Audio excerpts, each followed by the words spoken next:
At 16 years old, dying of a disease that was slowly destroying his body, one king rode into battle against the greatest general of his time, and won. Baldwin IV became king of Jerusalem as a child. As a boy, his tutor noticed something disturbing. Baldwin couldn't feel pain in his arm. The diagnosis was devastating: leprosy. He was told he'd never survive to adulthood, let alone rule. He did both. As his disease progressed, Baldwin lost feeling in his hands. Then his sight began to fail. Any normal person would have stepped back from power.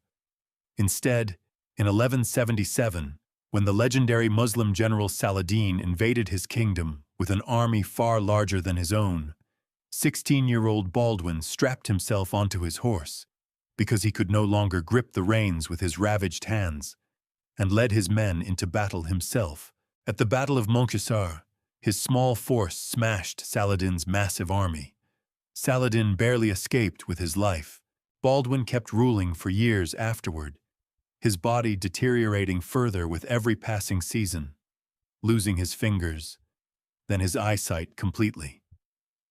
He commanded his kingdom's defense from a litter, unable to walk, unable to see, when necessary directing his generals purely by voice. He died at just 24 years old, but by then, he'd held off one of history's greatest military commanders for years, from a body that was failing him piece by piece.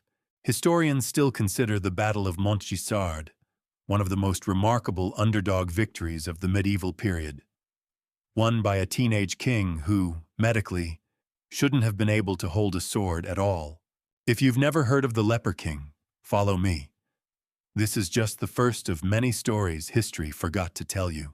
Sometimes the body's greatest enemy loses to the mind's greatest will.